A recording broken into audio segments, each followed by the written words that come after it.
नमस्कार दोस्तों, कैसे हैं आप सभी। दोस्तों आज मैं बहुत खुश हूं कि मैं आप लोगों के सामने काफ़ी लंबे अरसे के बाद आपके सामने आ रहा हूं। आज मेरे आने का जो प्रमुख उद्देश्य है, आप लोगों के लिए कुछ अच्छी जानकारी लेकर आया हूं और आपके मन में जितने भी संशय चलते हैं उन संशय को दूर करने का आज का उद्देश्य है। और उद्देश्य हम जितने भी विद्यार्थी होते हैं, मेरे जितने भी साथी होते हैं, उन सब के मन में, चाहे मैं कंपटीशन की तैयारी कर रहा था या आप कंपटीशन की तैयारी कर रहे हैं, सबके मन में किसी न किसी प्रकार का एक द्वंद्व चलता ही चलता है और वो द्वंद्व होता है किताबों का। तो इसी किताबों के द्वंद्व को दूर करने के लिए आज आपका साथी डॉक्टर साई को आपके सामने उपस्थित हुआ है। तो महादेव की सौगंध, आज की जो जानकारी है बेहद महत्वपूर्ण जानकारी है और इस वीडियो को देखने के बाद निश्चित तौर पर मैं ये कह सकता हूँ कि आपके मन का द्वंद्व, जो संघर्ष है, मन में एक ऐसा विचार है, जो एक कसमकस जो की स्थिति जो होती है, वो स्थिति दूर होगी। और वो स्थिति किससे दूर होगी, इसकी वीडियो को देखने के बाद। तो इस वीडियो को ज़्यादा से ज़्यादा लाइक और शेयर करना, अपना प्यार और स्नेह देना मुझे। दोस्तों, स्थिति जो है मैं उससे स्पष्ट कर देता हूं कि जितने भी, चाहे फर्स्ट ग्रेड के विद्यार्थी हो, चाहे सेकंड ग्रेड के विद्यार्थी हो, चाहे रीट प्री के विद्यार्थी हो, चाहे पात्रता परीक्षा वाले जो हो या रीट मेंस वाले विद्यार्थी हो, हर विद्यार्थी के मन में एक धुंध रहता है कि हम मनोविज्ञान की कौन सी किताब पढ़ें। और मनोविज्ञान की किताब पढ़े तो कौन से लेखक की पढ़े, कौन से टीचर की पढ़े या कौन से पब्लिकेशन की पढ़े। आज इसी बात को लेकर मैं आप लोगों के सामने आया हूं और इस बात को मैं यहां पर प्रूव कर दूंगा कि हमें किस दिशा में जाना होता है, किस लेखक की किताब पढ़नी चाहिए या कौन से पब्लिकेशन की किताब अच्छी होती है। मनोविज्ञान से रिलेटेड बात कर रहा हूं और अगर कभी मौका मिला तो मैं अन्य सब्जेक्ट के ऊपर भी चर्चा करूंगा। देखो, भले मुझे सब्जेक्ट का नॉलेज नहीं होगा, दूसरे सब्जेक्ट का मुझे नॉलेज नहीं होगा, लेकिन मैं ये तो कह सकता हूं कि पैटर्न क्या होता है और लेवल क्या होता है बुक्स का। क्योंकि मैंने भी काफ़ी लंबा अरसा इस कंपटीशन के मार्केट में गुजारा है, अच्छा खासा अनुभव है, तो इस अनुभव को मैं आप लोगों के साथ साझा करूंगा। तो आज की हम जो शुरुआत करते हैं, शिक्षा मनोविज्ञान या मनोविज्ञान की जो बुक्स होती है, उस बुक्स को हम कैसे तैयार करें या कंपटीशन को क्रैक करने के लिए हमारे रीट की तैयारी जो कर रहे हैं हम, चाहे रीट के लिए बात करें हम, ये पात्रता रीट पात्रता के बारे में बात करें, चाहे हम फर्स्ट ग्रेड के बारे में बात करें, किसके बारे में बात करें बेटा, फर्स्ट ग्रेड के बारे में बात करें, चाहे हम सेकंड ग्रेड के बारे में बात करें, चाहे हम रीट मेंस के बारे में बात करें, किसके दोस्तों, रीट मेंस के बारे में बात करें। अब रीट मेंस हो या सेकंड ग्रेड हो या फर्स्ट ग्रेड हो या रीट पात्रता हो या आपकी सी टेट हो, कौन सी दोस्तों, सी टेट हो या डीएसएसबी पैटर्न के ऊपर किसी भी प्रकार का कोई भी एग्जाम हो, मतलब बाल विकास से संबंधित, किससे दोस्तों, बाल विकास से संबंधित, किससे, बाल विकास से संबंधित या चाइल्ड डेवलपमेंट कहो, चाहे शिक्षा शास्त्र से संबंधित किसी भी प्रकार का कोई भी अगर एग्जाम आयोजित होता है, उस एग्जाम के अंतर्गत हमें कैसी कैसी किताबों का सहारा लेना चाहिए जिससे हम एक बार में मनोविज्ञान के इस भवसागर को पार कर सकें।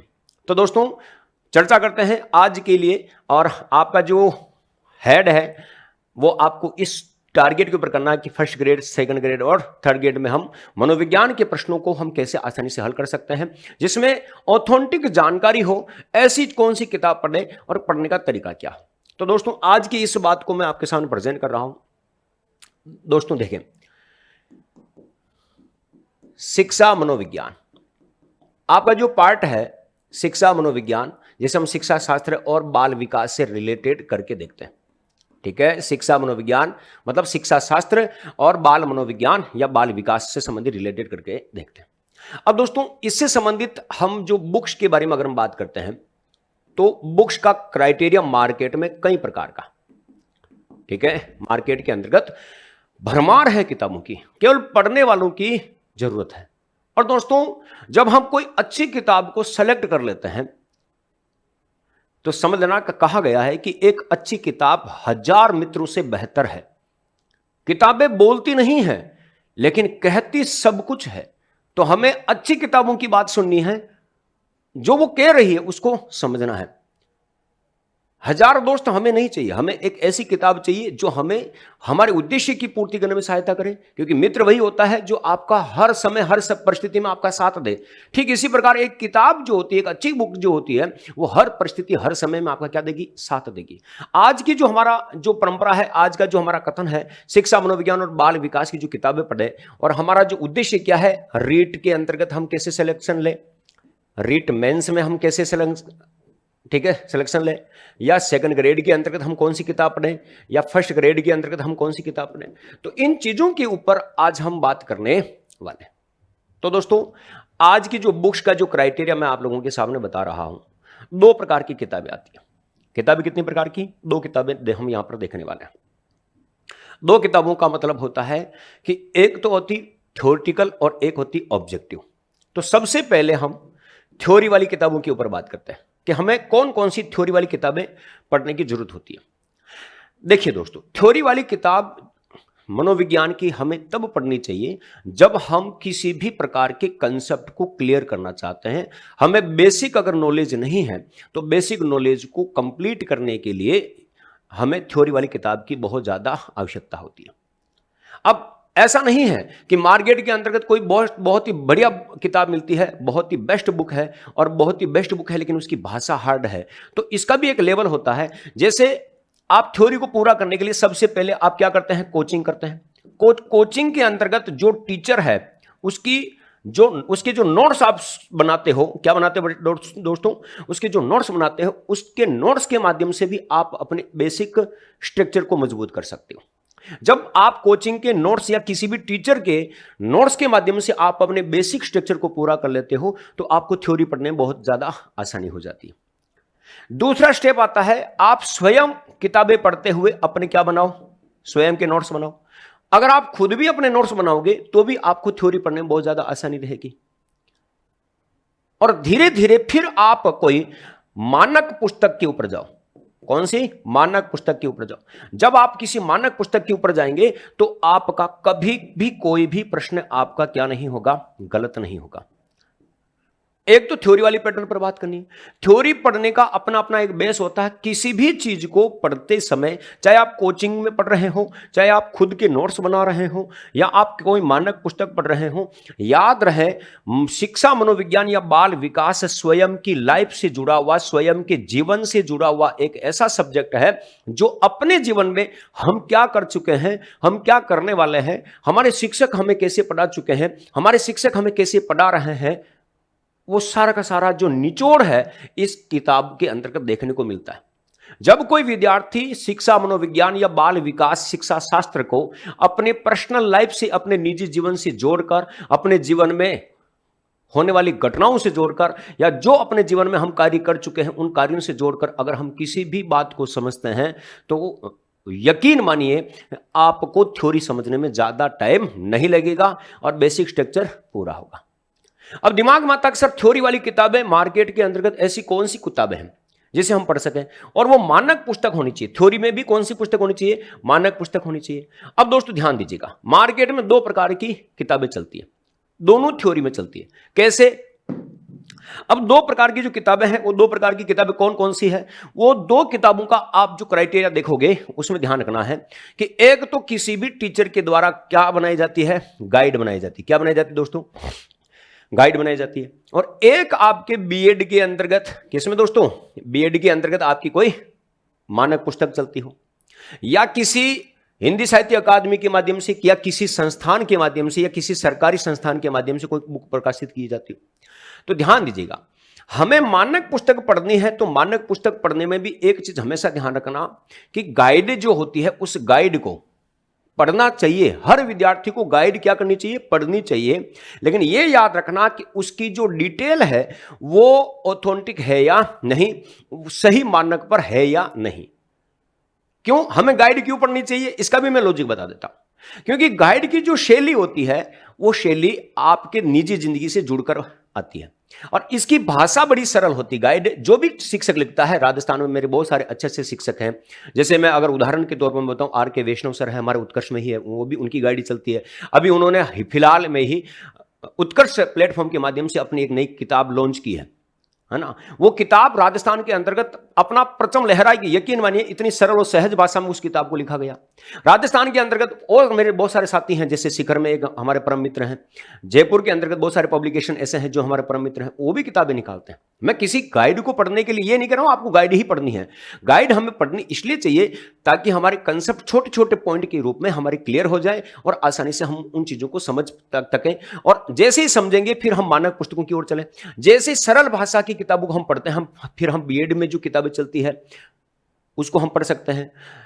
जब बीएड की किताबों को अगर हम पढ़ लें तो किसी संस्थान के माध्यम से जो प्रकाशित किताब होती है उसको हम पढ़ लेते हैं। अब ध्यान दीजिएगा, हिंदी साहित्य अकादमी के माध्यम से अगर कोई किताब प्रकाशित हो रही है तो बोर्ड या आरपीएससी, अधीनस्थ बोर्ड या आरपीएससी उसी किताब की जो थ्योरी है या एनसीईआरटी की जो किताब है उसी को मानक मानता है और उसमें दिए हुए कंटेंट को ही सही मानता है।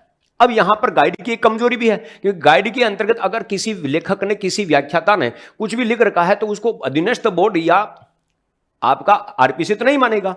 तो हमें सबसे पहली बात ध्यान रखना, अगर कोई भी थ्योरेटिकल किताब हम पढ़ रहे हैं तो थ्योरेटिकल किताब पढ़ने का जो उद्देश्य है वो याद रखना चाहिए कि हम सही पढ़ रहे हैं या गलत पढ़ रहे हैं। तो इसका निर्धारण गाइड नहीं कर सकती, इसका निर्धारण एनसीईआरटी बुक करेगी, इसका निर्धारण आपका कोई मानक संस्थान है उसके द्वारा प्रकाशित पुस्तक ही करेगी। आप किसी नेट पर जाकर गूगल सर्च करके अगर आप किसी प्रकार का कोई डाटा लेकर आते हैं, उस डाटा को आप अगर आरपीसी के साइट पर अपलोड करते हैं कि मेरा ये प्रश्न सही है और आप इसे सही मानिए, तो वो कभी नहीं मानेगा। वो किसको आधार मानेगा? जो बेसिक, चाहे किसी बीएड किताब में चल रही हो या कोई प्रतिष्ठित लेखक हो, जो पुराना लेखक हो उसकी चल रही हो, और या किसी संस्थान के द्वारा हो या एनसीईआरटी की कोई किताब हो, उसको मानेगा। तो हमें दोनों प्रकार के जो लॉजिक है, दोनों लॉजिकों को समझना चाहिए। गाइड हमें इसलिए पढ़नी चाहिए ताकि हमारा बेसिक स्ट्रक्चर पूरा हो जाए, सरल भाषा में हम उन चीजों को समझ पाएं और सरल से हम कठिन की ओर चल सके। और फिर अपने कहीं पर भी अगर कंटेंट में 19-20 का कोई भी आंकड़ा आ रहा है तो उस आंकड़े को हम पूरा कर पाए। ठीक है, मैं किसी भी गाइड का समर्थन नहीं कर रहा, मैं किसी भी गाइड का विरोध नहीं कर रहा, मैं केवल और केवल आज का ये वीडियो बनाने का जो मेरा उद्देश्य है, इस उद्देश्य को मैं केवल इतना सा आपको बताना चाहता हूं। इस उद्देश्य को हम जो समझना चाहते हैं, मैं आपको केवल इतना सा बताना चाहता हूं कि हमें पढ़ना क्या है। गाइड भी पढ़नी होती है क्योंकि हर बच्चा के दिमाग में संस्थान की जो या बीएड की किताबें मोटी मोटी लाइनें होती, मोटे मोटे पैराग्राफ होते हैं, वो समझ में नहीं आते हैं। तो हमें लाइन टू लाइन चीजों को समझने के लिए गाइड का सहारा लेना चाहिए। लाइन टू लाइन समझने के बाद हमें बीएड या ऑथेंटिक बुक्स होती उसकी कंटेंट को समझना चाहिए, हमारी पर्सनल लाइफ से चीजों को जोड़ना चाहिए ताकि हम आसानी से इन चीजों को समझ सकें और हम कहीं पर भी पीछे नहीं रहे। कंप्लीट। अब दोस्तों दिमाग में आता है सर ऐसी कौन सी बुक है जिसे आरपीसी मानता है? अब जैसे मैं आपको कुछ किताबों का उदाहरण देता हूं। भारत के अंतर्गत या राजस्थान के अंतर्गत हम जैसे कुछ किताबें लेते हैं, ठीक है, मैं जो कुछ किताबों का उदाहरण दे रहा हूं, ठीक है, सबसे पहली बात जो देखिएगा, सबसे महत्वपूर्ण किताब अगर मानी जाती है, सबसे महत्वपूर्ण, मैंने आज दिन तक सबसे ज्यादा अगर प्रश्न देखे हैं, चाहे अप्लाइड हो चाहे थ्योरेटिकल हो, एक किताब है, ये डॉक्टर अरुण कुमार सिंह की किताब है। किसकी है? डॉक्टर अरुण कुमार सिंह की किताब है। तो डॉक्टर अरुण कुमार सिंह की किताब एक ऐसी बुक, ऑथेंटिक बुक है जिसको आरपीसी भी मानती है, अधीनस्थ बोर्ड भी मानता है। और भारत के अंतर्गत जितने भी प्रश्न अगर आज आए हैं, किसी भी पीएससी एग्जाम्स में अगर आए हैं, तो इस एग्जाम्स में इस किताब से बहुत ज्यादा भर के प्रश्न आए। तो ये आपको देखो मोटी किताब है, पढ़नी तो पड़ेगी, लेकिन स्टेप टू स्टेप देखो, हम किसी गाइड को पढ़ते हैं, गाइड की भाषा सरल और सहज होती है, लेकिन इसकी जो भाषा है थोड़ी टेढ़ी मेढ़ी है और हमें समझने में थोड़ा टाइम लगता है। तो हमें सबसे पहले मैं आपको एक ही राय दूंगा, पहले आप किसी भी आपके मनपसंद टीचर की किसी भी प्रकार की कोई भी गाइड पढ़ सकते हो, ताकि उसके गाइड का मतलब ही आपको दिशा निर्देश मिल जाएगा कि आपको जाना किस दिशा में है। ठीक है, मैं फिर कह रहा हूं, गाइड वालों से मेरा कोई ऐसा नहीं है, मैं फिर भी कह रहा हूं कि गाइड वालों से मेरा कोई भी ऐसा इंटेंशन नहीं है कि मैं उनकी किताब के लिए विरोध में कोई बात कर रहा हूं, मैं उनके समर्थन में बात कर रहा हूं। हर विद्यार्थी को गाइड पढ़नी चाहिए, क्योंकि गाइड ही आपको सबसे पहला दिशा निर्देश देती है, और उसके दिशा निर्देश को प्राप्त करते हुए हमें कहां ऑथेंटिक बुक्स की ओर जाना है, जो आरपीसी में या किसी भी बोर्ड में मान्य वैलिड चीजें होती है। दूसरा है, हमारे राजस्थान के अंतर्गत एस मंगल किताब भी चलती है, इसको भी हमें पढ़ना चाहिए, क्योंकि इसकी भाषा और शैली भी बड़ी कठिन है, लेकिन इसमें जो आंकड़े हैं, जो तथ्य है, बड़े ऑथेंटिक तरीके से दे रखे हैं, और बोर्ड और अधीनस्थ बोर्ड इसको भी मानता है। तो थ्योरेटिकल के अंतर्गत एक जयस वालिया की आती है, कोटा ओपन विश्वविद्यालय जो हमारा है, कोटा खुला विश्वविद्यालय है, उसकी भी किताब आप पढ़ सकते हो। जम्मू कश्मीर विश्वविद्यालय की आप किताब पढ़ सकते हो। ये सारी किताबें वैलिड है और आप दरवाजा खटखटा सकते हो। अगर किसी भी प्रश्न में आपको कभी भी कोई भी दिक्कत आती है तो आप बोर्ड के सामने अपने तथ्य प्रस्तुत करते हुए आप अपनी चीजों को रख सकते हो कि ये चीज इसमें ये मानी गई है और हमारा प्रश्न सही है, आप इसे गलत नहीं मान सकते, क्योंकि बोर्ड भी बहुत सारी गलतियां करता है। तो ये सारी बातें आपको इसके अंदर ध्यान रखनी है। अब दोस्तों आता है, पहली तो बात हुई हमारी थ्योरेटिकल किताबों के ऊपर, ठीक है, किसके ऊपर बेटा? थ्योरेटिकल किताबों के ऊपर। दूसरा जो हम बात करते हैं अब आता है ऑब्जेक्टिव, वस्तुनिष्ठ किताबें।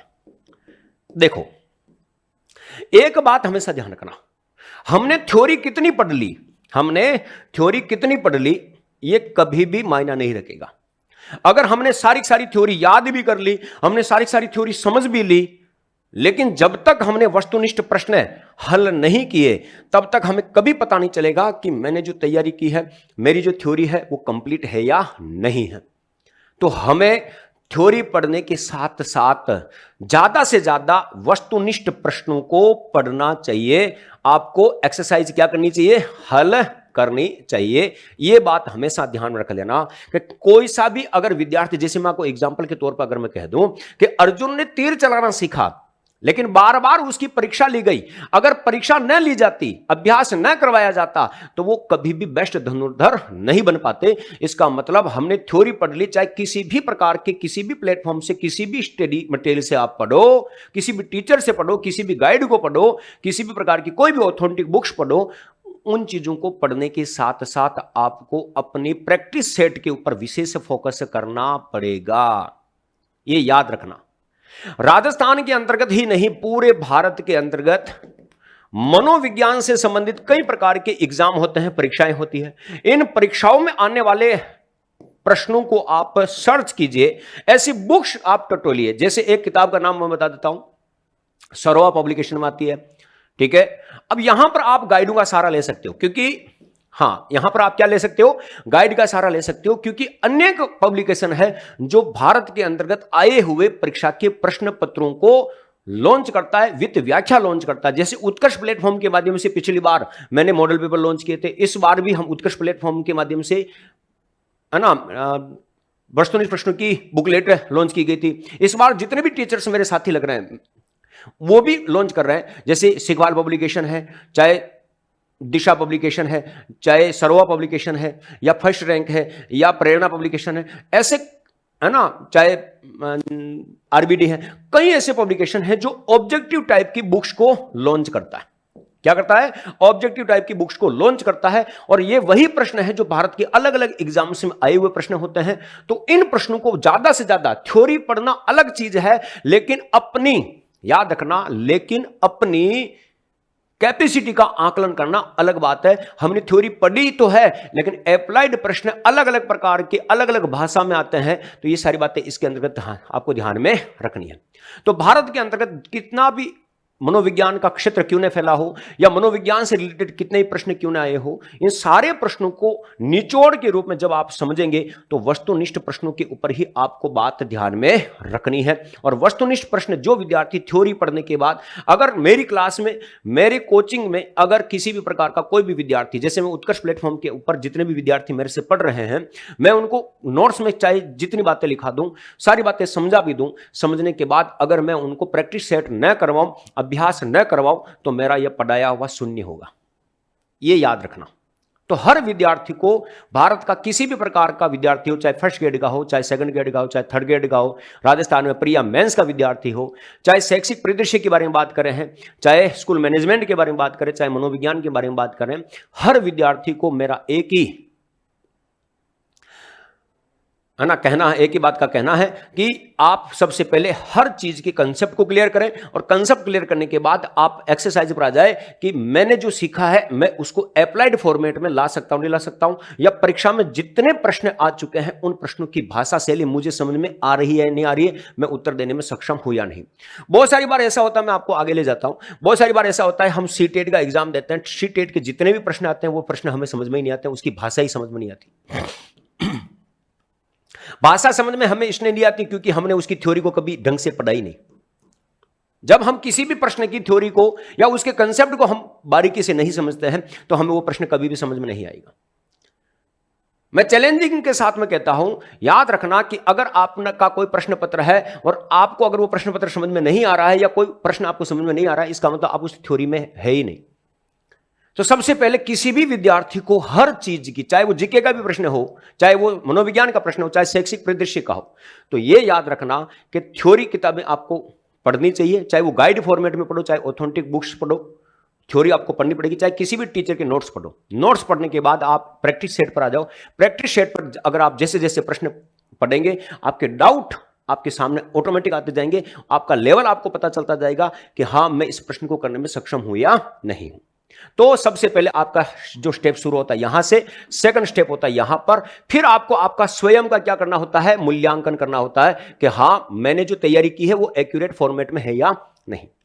तो भारत के अंतर्गत जितने भी एग्जाम्स होते हैं, याद रखना, भारत के अंतर्गत जितने भी एग्जाम्स होते हैं, इन एग्जाम्स में आने वाले प्रश्नों का जितना भी प्रश्न सेट आता है, वो प्रश्न सेट आपको अच्छे से अच्छे पढ़ना है। वो चाहे किसी भी पब्लिकेशन का हो, याद रखना, किसी भी पब्लिकेशन का हो, भारत के अंतर्गत जितने एग्जाम हैं, उन सारे एग्जाम्स में आए हुए प्रश्नों को आपको क्या करना है, हल करना है।